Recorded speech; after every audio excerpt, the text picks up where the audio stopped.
sidii hogal roob ayuu igu hooray waa jacayl waa mayay helay waan ku qaboobay bal adigu beel abaari ku heshay oogo oo dad iyo duunyaba raxan raxaadisay kadibna hogolimaanshayso sidee ayay maankooda u doojin lahayd way riyaaqi lahaayeen way nasan lahaayeen way noolaan lahaayeen oo way degi lahaayeen tabtaas ayaan ka dhiganahay noloshayda waxaa dib u kaashay gacalisadayda in adeertay haddii aanan iyada heli lahayn eelkii aan ka soo baxay ayaan dib isu leekaysiin lahaa waa hidadhalad jacaylkeedu waxay garanaysaa garabsiinta gacalka iyo dhiirigelinta wehelnimada qofkii ku habboon aniga oo kale gacaliso waxa aan hadiyad kaaga dhigayaa hees ay talantaali isugu tuurayaan xuseen shire iyo shamse food hadda waxa ay shamse ka sii degaysaa qalcad qurux badan wayna ii baxaysaa bal ila dhegayso intan yar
gacali sahaniyay ma ogtahay noloshayda inaad daymo u tahay waxa aan qabaa jeel igu raagay waxa aan qabaa hurgumo aad dilaacisay waxa aan qabaa hami aan ku kaliyoobay hami aan wax badan u soo maray hami aan ku rajoobay hami aan u haraaday hami aan u golongolay hami aan u soo jeeday waxa aan qabaa ciil waxa aan qabaa quursi nafsadeed oo ay igu cawarayso qadiyadda deegaankaygu waxa aan sidaa rajo umadeed oo tii shakhsiyadeed bay lihisay waxaas iyo in badan oo carabku tiigsan waayeba waxaa shidaal iiga noqday jacaylkaaga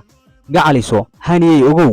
in adigu aad gadaal ka taagan tahay waxa iga imanaya adiga ayaa hiilkayga ah ogobey nin abaal og baan ahay nin garanaya qofka gobta ah ayaan ahay nin in adeertiis oo jacayl iyo nolol uu ka helay ku faanaya ayaan ahay waxaan qirayaa isug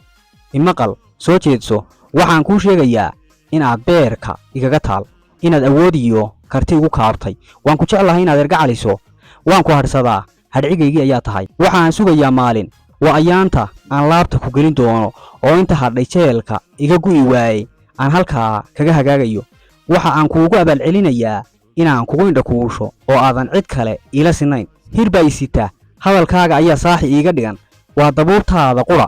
aniga oo heehaabad ah haddii ay dhegtaydu ku maqasho markaas ayaan wax kala gartaa indhaha ayaad ii furtay